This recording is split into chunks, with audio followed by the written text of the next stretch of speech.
At exactly 2:14 a.m., on a moonless night in the Arabian Sea, the USS Abraham Lincoln Carrier Strike Group detected something that made every alarm in the Combat Information Center scream simultaneously. 12 Iranian fast attack craft had just crossed into the carrier's defensive perimeter at 50 knots, each loaded with C-802 anti-ship missiles. At the same time, radar operators picked up 6 Iranian F-14 Tomcats climbing to attack altitude 120 miles to the northeast. And beneath the surface, acoustic sensors detected the unmistakable signature of a Kilo-class submarine maneuvering into firing position 8 miles from the carrier. This wasn't a probe.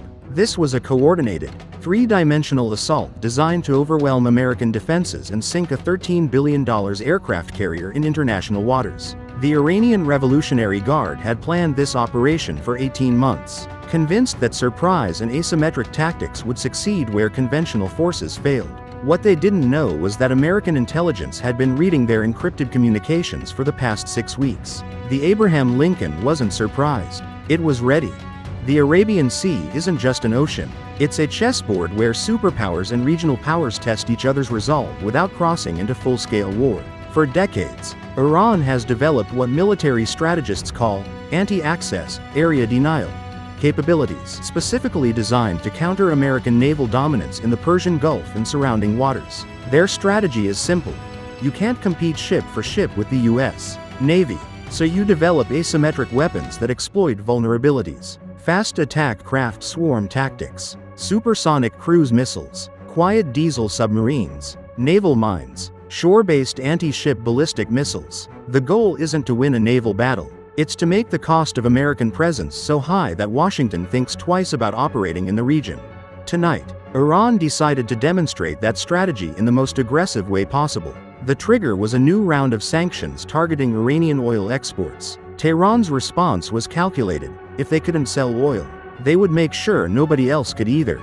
The Strait of Hormuz, through which 21% of global oil flows, would become a war zone. And the message would be delivered by sinking an American aircraft carrier in front of the entire world. The Iranian Revolutionary Guard naval forces had assembled their best assets for this mission. 12 Thondor-class fast attack craft, Iranian copies of the British Blade Runner design, capable of 50 knots and armed with 4 C-802 anti-ship missiles each. These boats are 29 meters long, with radar cross-sections smaller than a fishing vessel when not running at high speed. Their doctrine is pure swarm tactics. Overwhelm defenses with numbers, close to point-blank range, launch missiles, scatter before retaliation arrives. Supporting them from the air were 6 F-14A Tomcats, relics of the Shah era, somehow kept operational through a combination of reverse engineering and black market parts acquisition. Each carried 2 AIM-54 Phoenix missiles, designed to kill aircraft at 100 miles, now repurposed for anti-ship strikes. And lurking beneath the waves was the Terek, a Russian-built Kilo-class diesel-electric submarine, one of the quietest conventional submarines in the world when running on batteries. The Terek carried 18 torpedoes and the experience of having successfully evaded American detection 3 times in the past 2 years. 2:14 a.m. The fast attack craft made their move first, launching from 3 dispersed positions along the Iranian coast. They accelerated to attack speed in a coordinated sprint. Their plan was textbook swarm doctrine. Approach from multiple vectors, overwhelm the carrier's defensive systems, launch 48 C-802 missiles in a single devastating salvo from 15 miles out. Each C-802 carries a 165-kilogram warhead traveling at Mach 0.9 with sea-skimming capability in the final approach. 48 missiles hitting simultaneously would be catastrophic even for a carrier. The hull would survive, but the flight deck would be devastated. The island superstructure destroyed, hundreds of casualties, the ship out of action for years.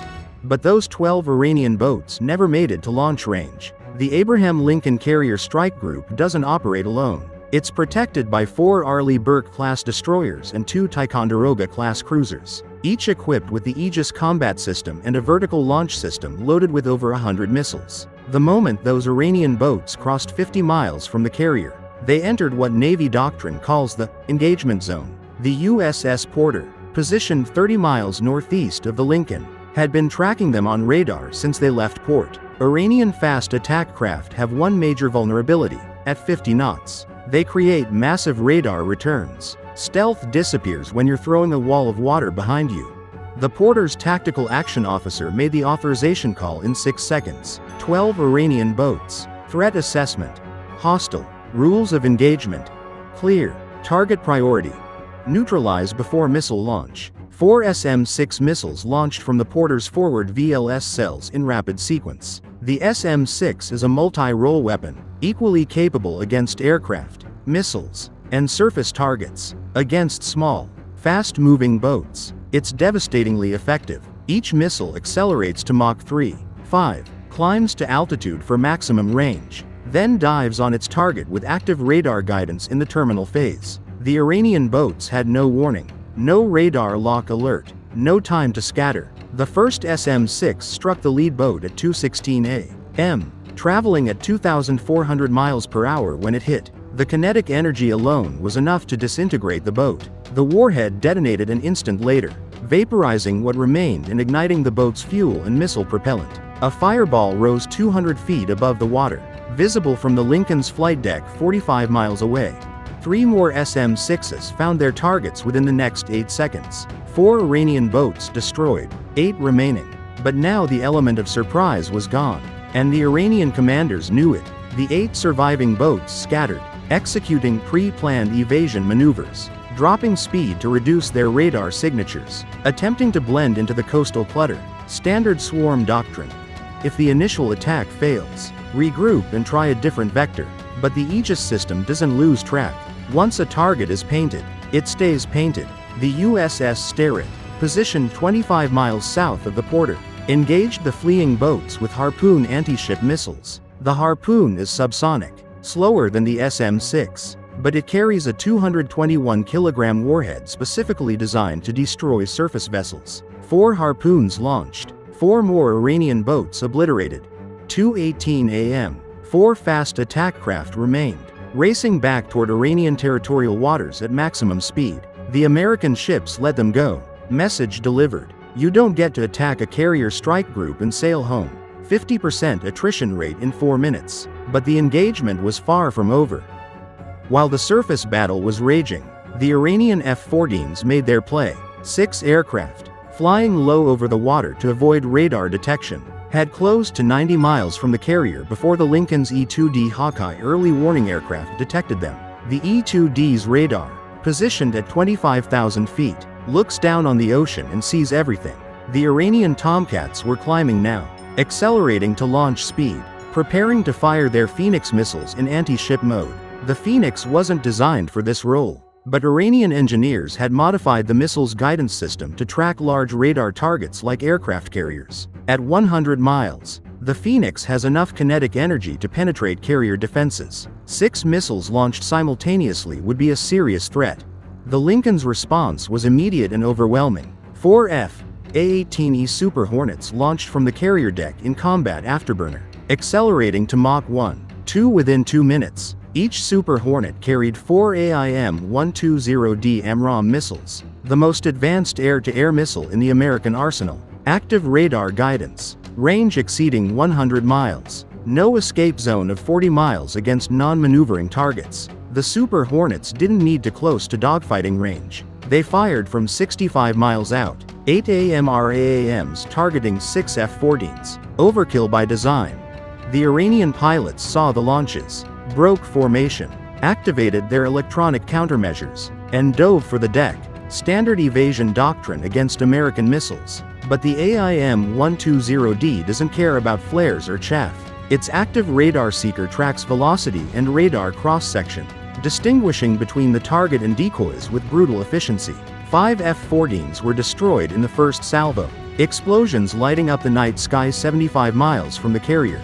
The 6th F-14 survived by sheer luck, a software glitch in the targeting AMRAAM that sent it ballistic.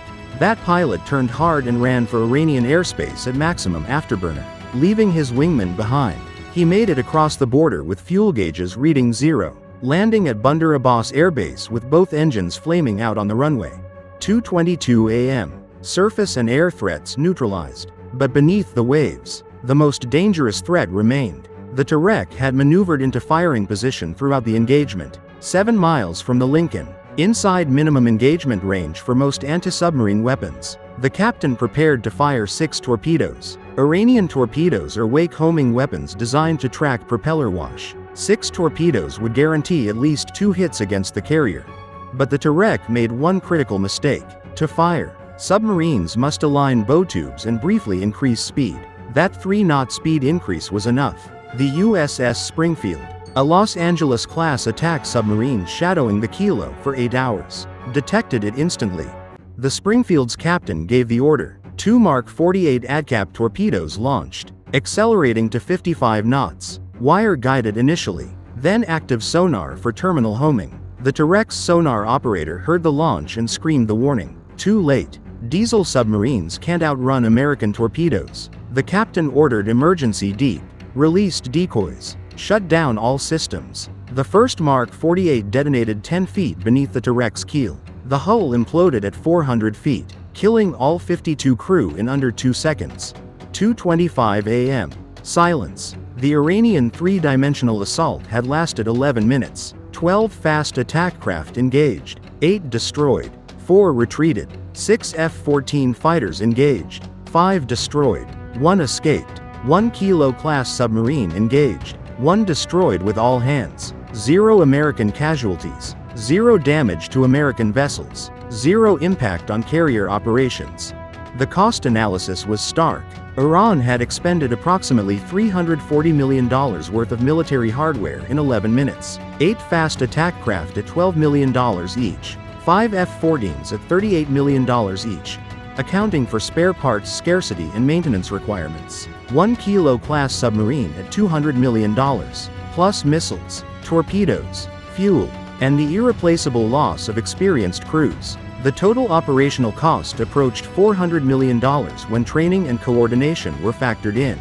The United States expended 4 SM-6 missiles at $3 million each, 4 Harpoon missiles at $4 million each, 8 AIM-120D missiles at $8 million each, and 2 Mark 48 torpedoes at $2 million each. Total American expenditure, $4 million. Return on investment, complete defensive success, deterrence reinforced, Iranian naval capabilities significantly degraded, carrier strike group operations continuing without interruption. But the intelligence harvest was the real prize. Every Iranian communication was intercepted, radio frequencies, encryption protocols, tactical procedures, all recorded. The fast attack craft transmitted coordination data in the clear after encryption failed. The F-14 radar emissions revealed Iranian Phoenix missile modifications. The Turek's torpedo launch procedure, captured by the Springfield's sonar, exposed firing doctrine. Iran thought they were demonstrating capability. They handed over their operational playbook. Within 6 hours, Iranian state media claimed their forces successfully challenged American aggression. The Abraham Lincoln's navigation logs told a different story. 0 deviations, 0 course changes. Flight operations continued without interruption. The diplomatic response from Washington came through back channels. Quiet, professional, clear. Future attacks would be met with disproportionate retaliation targeting Iranian naval infrastructure. No threats, no public statements, just factual notification. This is modern deterrence at the technological edge. One side launches their best coordinated assault. The other dismantles it in 11 minutes without sustaining a scratch. No carrier strike force mobilized for revenge attacks. No bombers launching strikes against Iranian ports. Just defense so comprehensive and so technologically superior that offense becomes strategically pointless. The Iranian assault wasn't defeated by superior numbers. It was defeated by superior technology, superior training, superior intelligence, and superior integration. American satellites tracked the Iranian boats from the moment they left port. American submarines shadowed the Iranian Kilo throughout its deployment. American early warning aircraft detected the Iranian F-14s before they reached attack range. American Aegis combat systems coordinated defensive responses across 6 ships simultaneously. American missiles destroyed threats at ranges where Iranian weapons couldn't even lock on. That level of integration doesn't happen by accident. It's the result of decades of investment in networked warfare capabilities. Every sensor feeds data to every shooter. Every ship in the strike group sees the same tactical picture in real time. Every engagement is coordinated to maximize efficiency and minimize risk. The Abraham Lincoln Carrier Strike Group operated as a single distributed weapons system spanning 5,000 square miles of ocean. That's not just a technological advantage, it's a paradigm shift in naval warfare. The lesson delivered to Tehran was surgical and comprehensive. You can build anti-ship missiles. You can train swarm tactics. You can operate submarines in your coastal waters. You can claim victory in state media. None of it changes the fundamental equation. The Arabian Sea belongs to whoever can defend it. And for the foreseeable future, that means the United States Navy. Some lessons are taught with overwhelming firepower. This one was taught with mathematics. 12 boats engaged, 8 destroyed, 6 aircraft engaged, 5 destroyed, 1 submarine engaged, 1 sunk, 11 minutes, $400 million Iranian loss, $40 million American expenditure. For Iran's naval command, those numbers represent more than just a tactical defeat. They represent the proof that asymmetric warfare has its limits. You can develop tactics to exploit American weaknesses. You can plan coordinated attacks across multiple domains. You can achieve surprise in the opening moments. But if your weapons can't reach the target, if your platforms can't survive long enough to shoot, if your intelligence picture is compromised before the engagement even begins, then asymmetry becomes irrelevant. The strategic implications rippled across the Middle East within days. Every Gulf state with American security partnerships took note. Saudi Arabia, Bahrain, Kuwait, they all operate in the same waters where Iran just lost 8 boats, 5 aircraft, and a submarine without landing a single hit. The message was clear. Iranian military capabilities are not a credible counter to American presence. Every regional actor considering Iranian military equipment as an alternative to Western systems saw the results. Chinese-built anti-ship missiles couldn't reach American ships. Russian-built fighters couldn't survive American air-to-air missiles. Russian-built submarines couldn't evade American attack submarines. For Iran, the engagement represented a catastrophic failure not just militarily but politically.